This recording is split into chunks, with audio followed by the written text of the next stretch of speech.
Здравейте, скъпи приятели! Днес ще направим един разклад, който ще се казва как висшите сили ще накажат нашите врагове и ще разберем кои са те, как са ни вредили, какви наказания ще получат. И сега започваме и как също ще се промени техния живот след това наказание на висшите сили, тъй като трябва да знаете, че няма зло, което да не е наказано. Има просто зло, което временно е избегнало своето наказание. И така.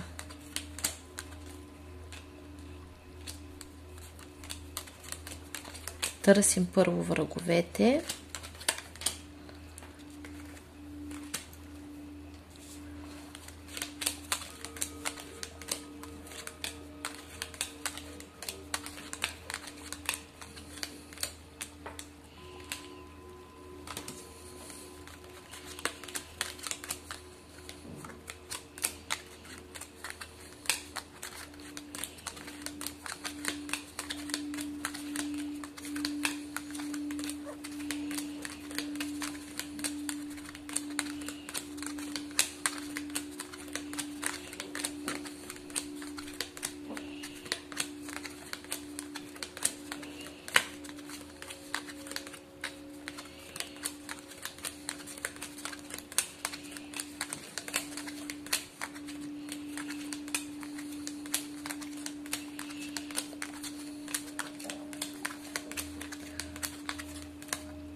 Започваме с първия враг.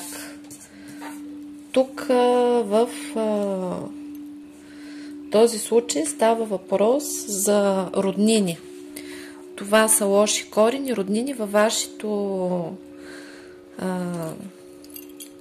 обкръжение. Имате роднини, с които не се разбирате. Има тук лошо влияние на рода.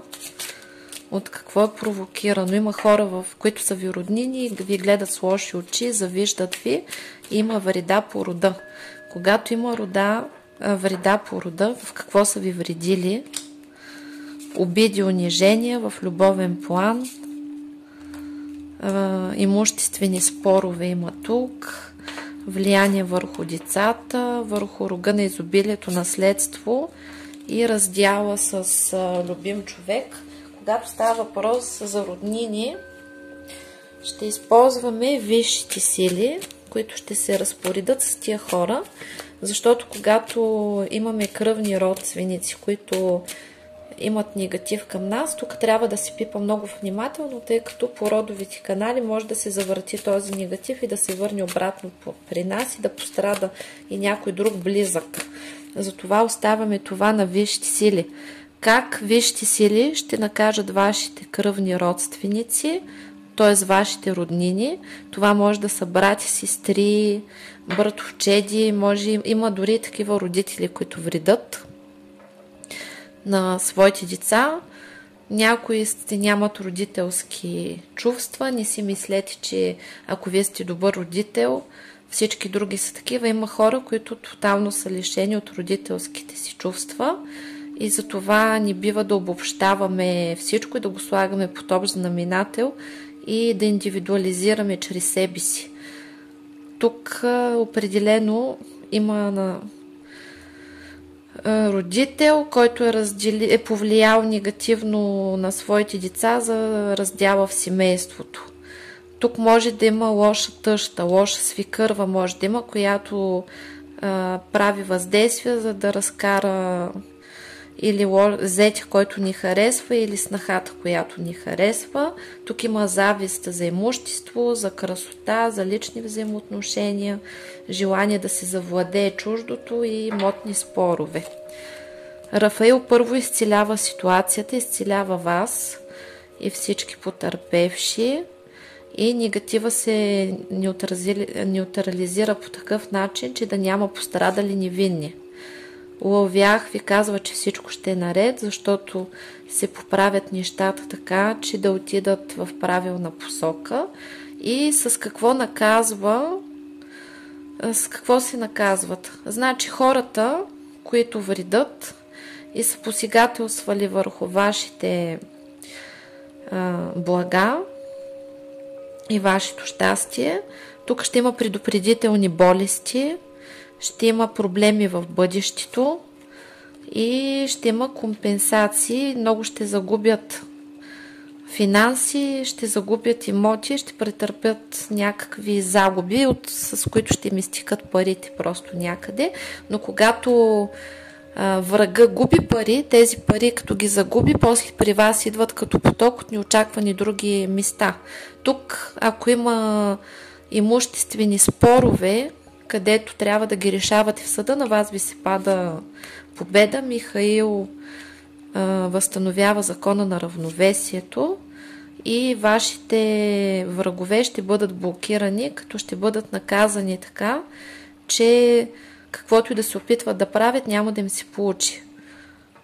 Ниско платена работа, също така се получава така, че ще бъдат безрезултатни. Каквото и да се опитват от тук нататък да правят срещу вас, всичко ще бъде безрезултатно, тъй като Ябамях им взима резултат. И също в тяхните дела така ще бъде. Примерно започват да работят нещо, няма резултат, няма ресурси, няма пари. Ще тръгнат да се лекуват, няма да има лечение. И тук Милахел им казва, че ги поставя в пълен застой, така че нищо няма да им върви. Това ще им бъде наказанието. Хем ще бъдат блокирани да не могат повече да ви вредят. Михаил ги блокира, примахва всички канали и при тях това ще бъде. Това е най-справедливото според мен решение. И ще имат различни болестни състояния. При някой може да има щупване на ръка, на крак. Обикновено ръката, която е пипала, или крака, където е ходил някъде, може да пострада. Езика, различни болести, всеки си получава своето по най-справедливия начин. Тук имате магични въздействия от врагове, които са посегнали върху вашата женска съдба и върху възможността да имате семейство и да бъдете майки. Родители. При мъжете да си намерят жена, при жените да си намерят мъж. Да. Направено ви е така, че да попадате на манипулатори, на партньори, които са изключително пасивни, които в началото да започват да са активни, докато ви привличат, и после да стават пасивни, рязко да губят интерес към вас или просто да изчезват или да се отказват от вас.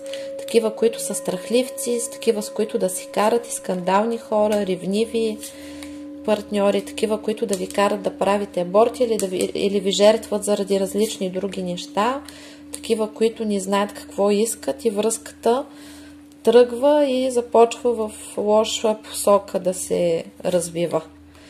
И такива невръстеници с лоши свикърви или лоши тъщи, и обикновено при вас се получава така, че подобни връзки вие решавате, че са по съдба, много обичате, много страдате и те изведнъж рухват. Тук самия Сатурн ще се вземи с тези хора и как ще ги накажат.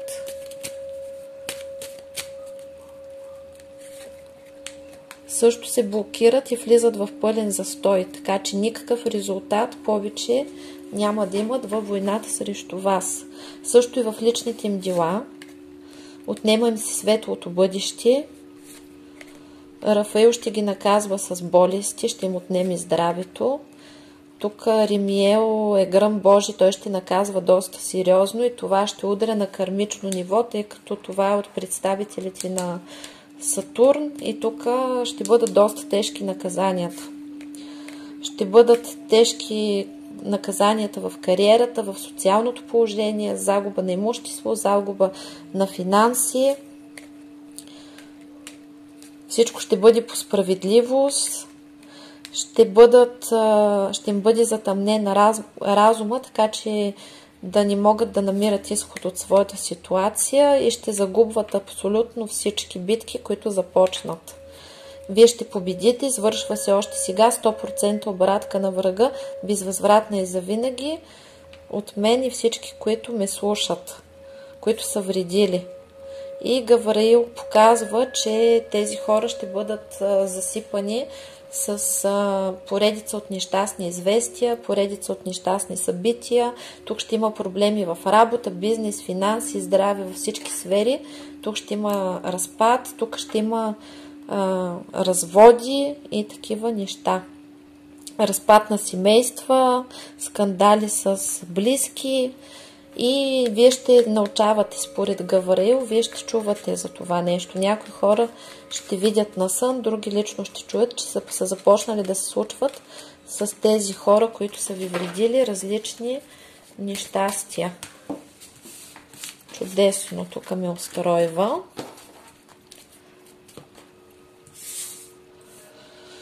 А тук това са предателите. Каква е ситуацията с предателите? Тук умишлено сте попадали на хора, които са лицемери и съвсем целенасочено с пълна умисъл са ви наранили, са ви предали и са пожертвали вашите интереси за сметка на своите. Тук става въпрос за любов. Тук това е ваш партньор, който ви е предал.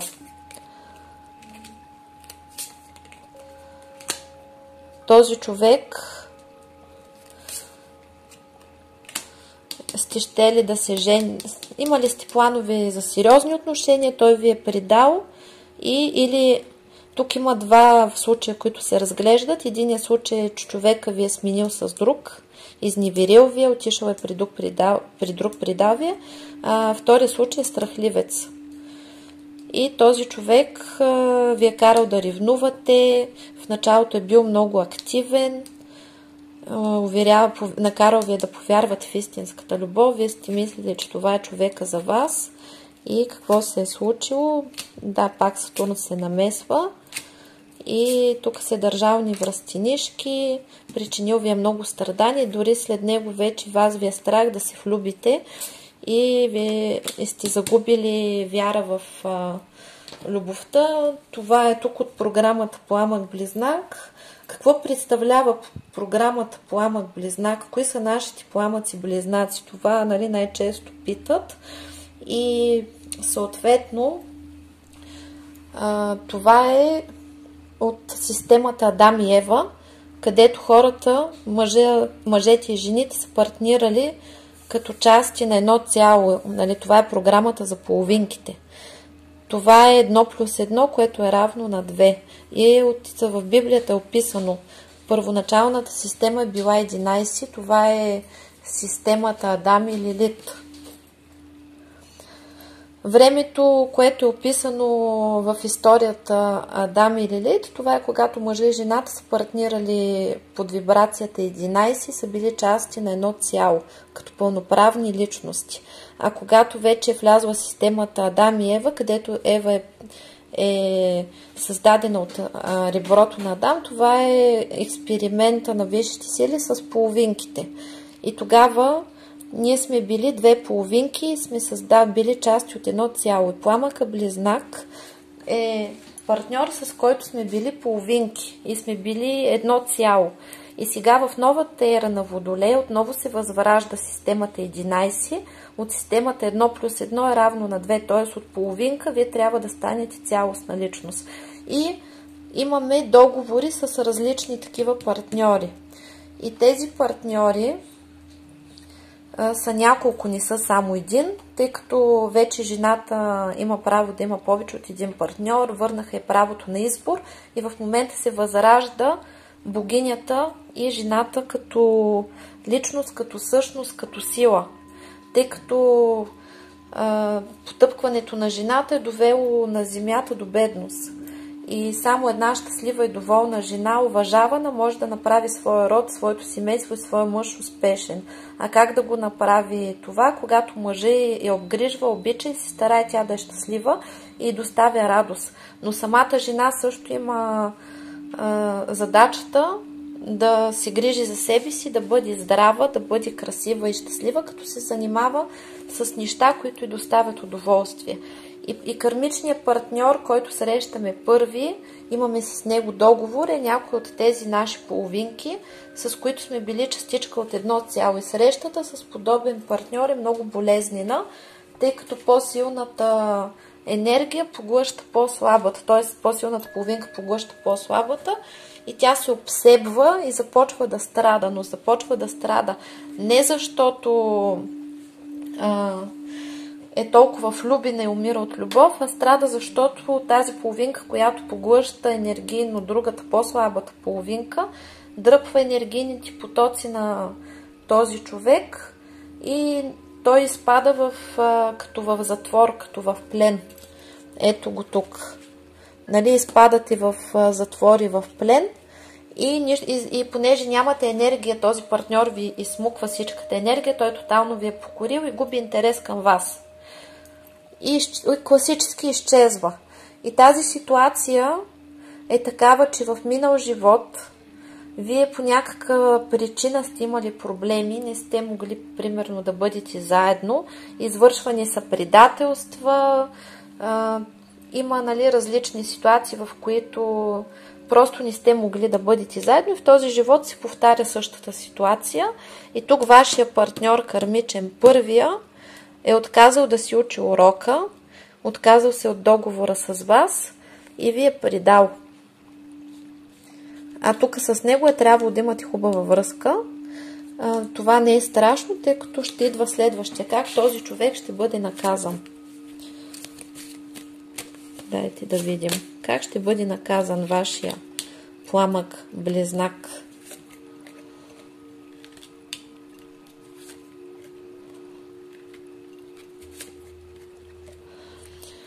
Вие ще получите изцеление от емоционалната си зависимост, всички травми и повреди, които ви е причинил той, тъй като от много страдания, много от вас може да са се разболяли, да имат, да се чувстват нестандартно, да казват, че правят неща, които преди не са правили и изпитват усещания, които преди не са усещали. Вашата задача, за да влезете в ритъм е да станете цялостна. Тези наши партньори, половинките, ни провокират да станем цялостни. И когато ние станем цялостни, те обикновено се завръщат. И тук ще има завръщане. Този човек ще се върне, тъй като ще бъде наказан, така че никога да не ви забрави. Вие получавате утешение, а той получава вашата болка. Възстановява ви се връзката с висшия ви аз и висшите сили, а този човек губи благоволението на висшите сили и от тук нататък той няма да може да си намери правилен партньор. Тези, които са ви предали, за да отидат при друг човек и не са си приборили за вашата любов и са ви пожертвали, те няма да бъдат още дълго време със съответния партньор, тя ги чака там същото предателство.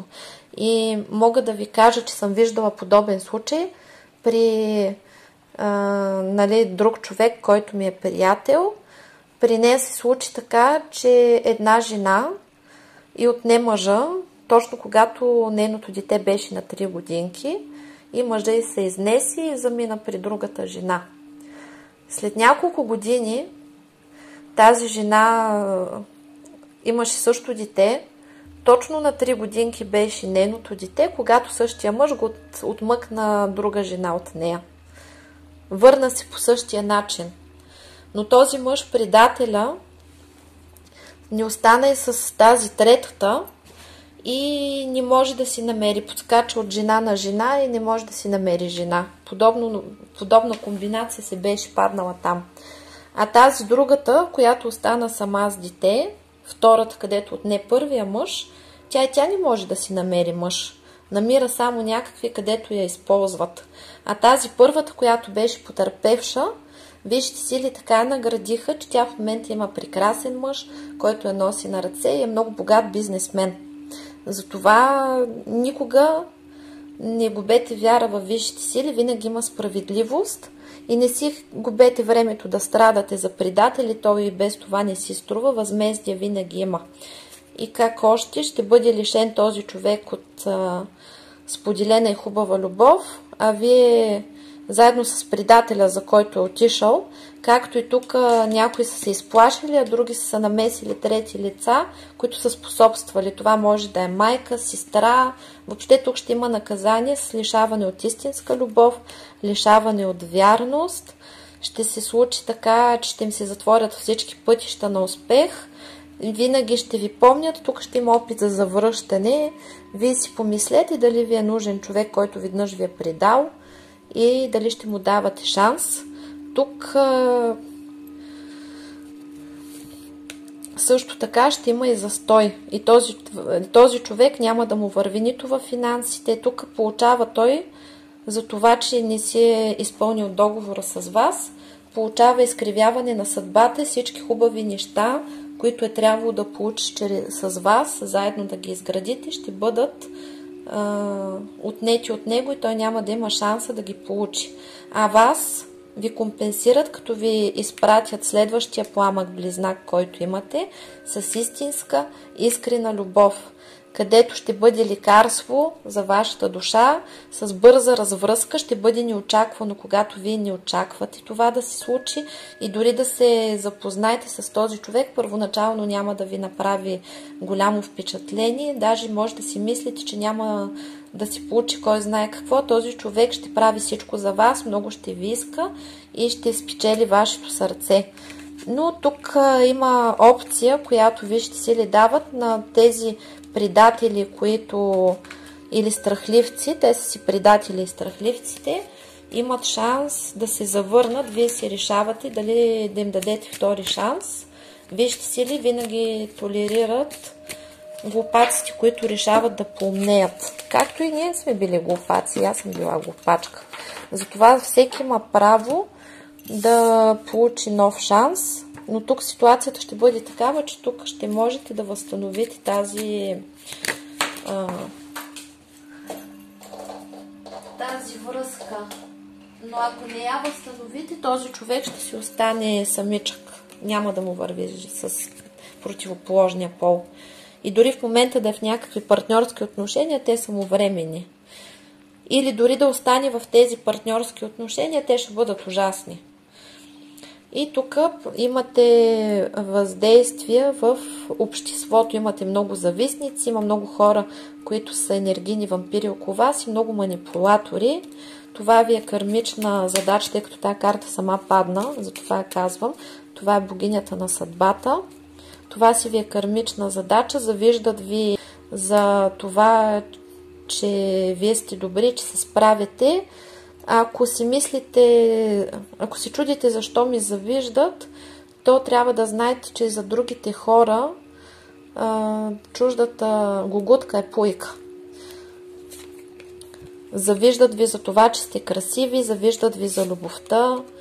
Има много лицемери около вас и хора, които са в по-лошо състояние и много искат при вас нещата да не се получат. Тук става въпрос за следния съвет. Научете се да не споделяте всичко на всички и да не бъдете прекалено открити между всички хора, за да бъдат в добро състояние. Трябва да има такава дистанция, която е здравословна. Не бива да се навлиза прекалено много в полето на другия човек. Иначе започвате да ставате врагове и да имате проблеми. Как тук ще има групова обратка.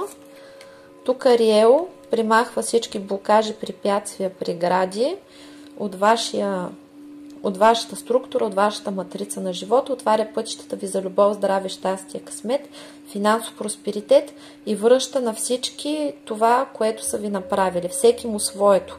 Унищожават всякакви крадници, тъй като тук има доста завистници, доста зли очи и там, където има крадници, се примахват крадниците, възстановява ви се общественото положение, възстановява се женската сила и красота. Виждате за какво ви завиждат, а всеки кой каквото ви е нажелал, това му се връща. Някои ще погрознеят, ще надебелеят, каквото са ви желали. Тези, които ви завиждат за кариерата и за успех, ще бъдат лишени от успех. Затова е много важно да бъдете добри и честни хора. Метатрон ще поправя изкривяването на вашата съдба, там където умишлено са ви слагали прътове в колелетата, загубили сте възможности заради лоши хора, всичко ще ви се върне, а на тях ще им се отнеме. Сахиел ви възстановява финансовите потоци, а вашите врагове ще ги загубят. И Сихиях ви изцелява и ви освобождава от психологически, енергийни и физически вампири и ви изцелява изцяло от духа на злото и връща откраднатата ви енергия обратно. Бъдете разумни и се пазете повече. Шавакиян възстановява връзката с висшите ви сили и висшия ви аз. И тук открадници, при някои хора има окрадници. Крадника, когато друг човек открадне вашето щастие, вашия късмет, за да ги ползва за себе си, а Хазиел ги връща и ви ги връща с компенсации.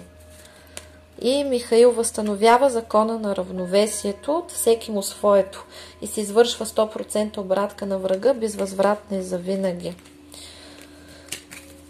На всички нива, на всички тела, на всички жития, бития, времена, измерения, от всички минали животи по рода и сегашния живот. И се примахва всичкото негативно кълдаство, видаство, магически, енергетически негатив, всичкото зло, вълшебство, всички поръчи, проклятия, с глас, завист, зло, слова, дела, мисли, всички негативни програми, подпрограми, структури, програми, всякакъв род и происход, 100% обратка на врага, безвъзвратна и завинаги. И тук ще направя още една обратка, за да обхванем по-голям спектър от врагове и да може прочистването и изцелението да е по-силно. Да направим няколко вълни на тази обратка. Да видим сега какви още врагове имаме и как ще ги накажат.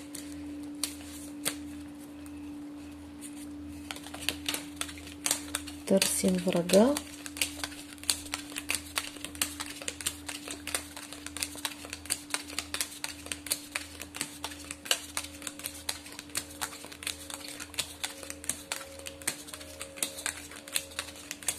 И се крият и на предната колонка се криеха, на предната колода.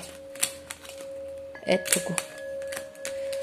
Значи тук предимно са ви навредили в любовта и на това на щастливата женска съдба, така че вие да нямате парички, да нямате положение в обществото и да не можете да си намерите партньор. Сега ще видим какво още са ви вредили. Тук ще бъде голяма ударна вълна, ще направим. Така. За партньор не са могли. За жените да не могат да си намерят добър и хубав мъж, а за мъжете хубава жена 100% обратка се извършва веднага, безвъзвратна и завинаги. Продължаваме нататък. Вредили са ви на финансовите потоци, на дома, на имуществото. При някои са се опитвали да правят за затвор и за позор, за социално положение в обществото, да седите и да чакате и да сте в отчаяние и нищо хубаво да не ви се случва, да не можете да си намерите подходящ партньор. При някои е за развод, правено за смърт има тук, правено за банкрут, за затвор пак. Има за проблеми с властите, за тъга, за скръб, за нещастни отношения в любовта, при някой да няма интим, да нямате финанси, да нямате кариера, да нямате правилно партньорство, да не ви уважават в обществото, загуба на имущество, съдебни спорове, скандали с роднини, насъскване на деца и на родители, на братя и сестри, такива скандали за имущества. 100% обратка се извършва на врага, безвъзвратна и завинаги. И тук също ще видим допълнително как висшите сили ще закрият този поток, за да го усилим и така, че да бъде необратима. Всичкото страдание, което сте изстрадали, се връща там, откъдето е дошло. От Асалях.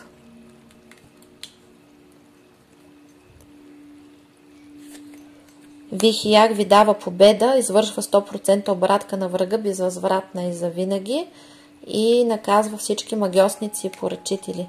Шекина ви дава красота, женска сила, любов. Сахиел ви възстановява финансовите потоци, а при тях е обратното. Започват редица от страдания, както си страдали вие, така ще страдат те.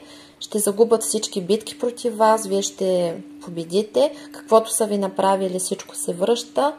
Вие отново ще бъдете красиви, стройни, прекрасни. Тук има посегателство върху женската красота.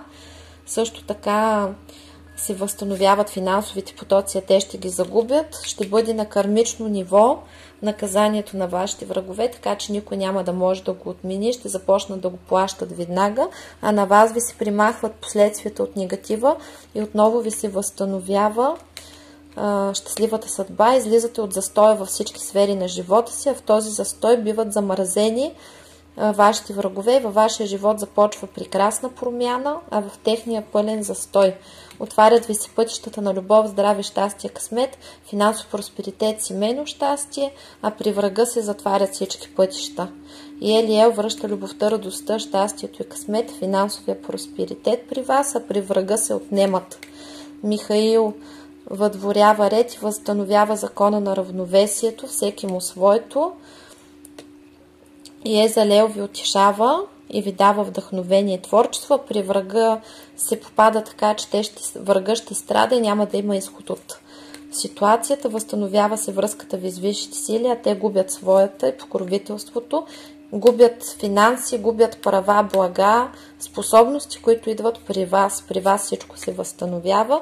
Възстановява ви се общественото положение и се връща отново резултата, богатството, просперитета и всичко, което ще правите от тук нататък, ще бъде с успех. Изцяло ви се отвориха всички пътища на любов, здраве, щастие, късмет, финансов просперитет. И така да бъде во веки веков и във всички времена. Амин. Възстановява се закона на равновесието, 100% обратка на врага, безвъзвратна и завинаги, и са вкарани в каналите на правосъдието в програмата при възпитание. Амин, амин, амин. Благодарим и това наказание никой не ще да разруши и да развали, дори и аз. Само когато вижте сили преценят и злите станат добри. Амин, амин, амин. Благодарим.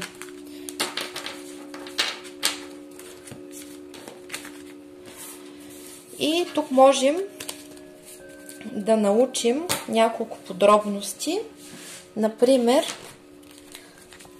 видяхме, че сте предадени от вашия човек, от вашата сродна половинка.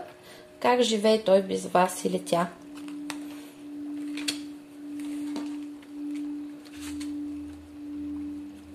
Много лошо живее, като загубено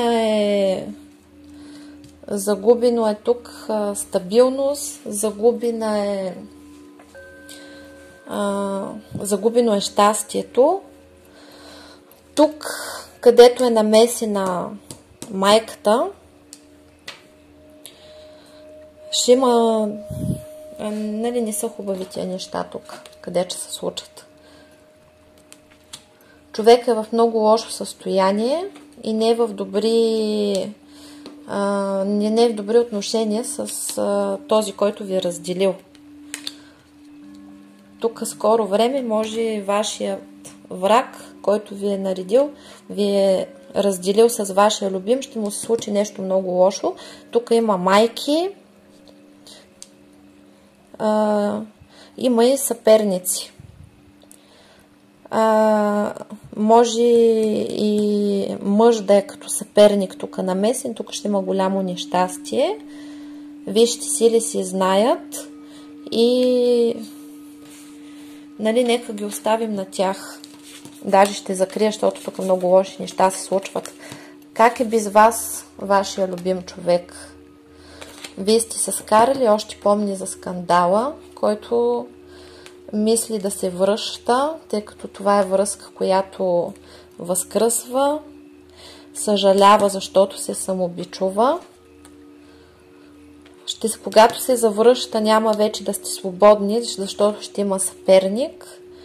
И това нещо ще бъде за него най-голямото наказание, тъй като тук при някой се е случило така, че са използвани магични въздействия и този човек, който ви е предал, е бил слаб.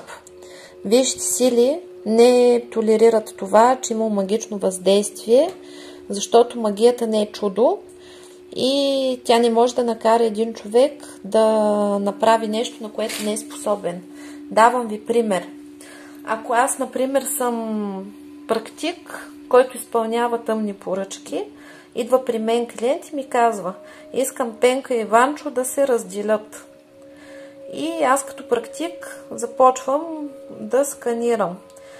И казвам: Пенчо не е предразположен да ходи по други жени. Няма как да го накарам да изневери, например. Как да ги раздела? Не мога да го накарам да изневери. Не е предразположен. Значи ще търся други слаби точки. Нали, той човек е избухлив. Значи ще му направя за нервност, за да може, нали, да бъде такъв по-нервен, да тормози своята партньорка. След това започвам да ровя и виждам, че този човек е предразположен към алкохолизъм.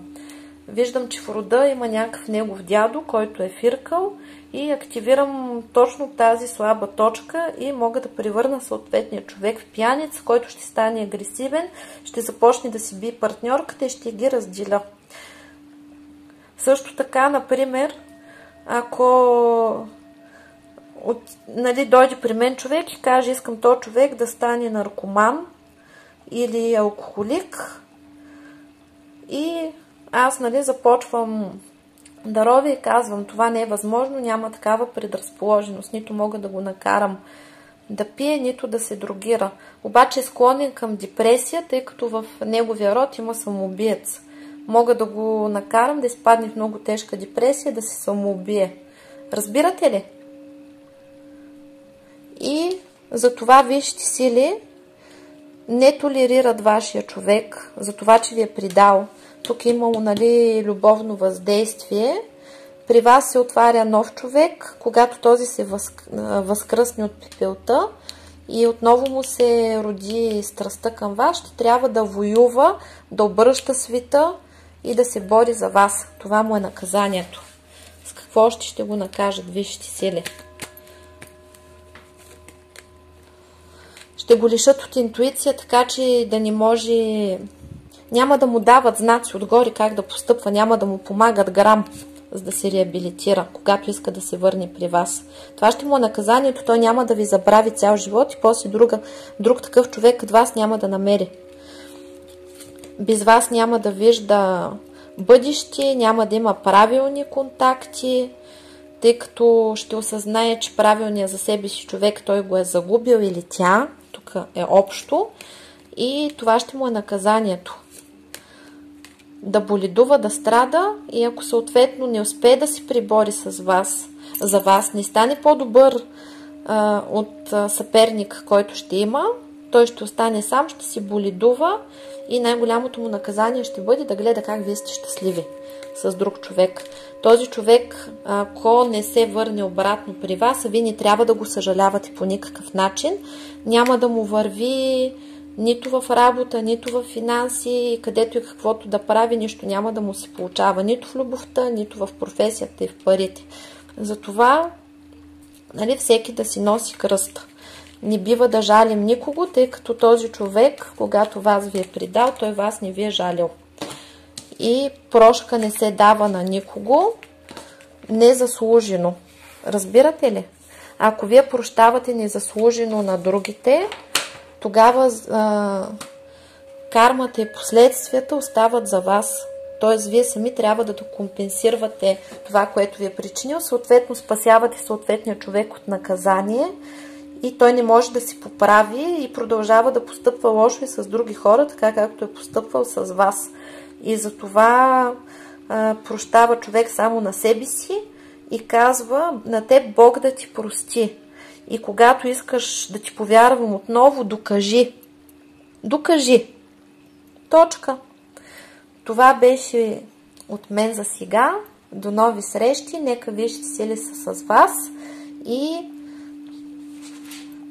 ви пазят и ви дават много радост. И нека пак да кажа, отвориха ви се от тук нататък пътищата на любов, здраве, щастие, късмет, финансов просперитет, семейно щастие. И ви очаквам с нови новини, хубави, с хубави събития и да ме радвате с хубавите събития, които ви очакват във вашия живот.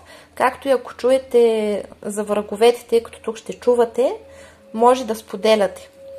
До нови срещи! Чао, чао!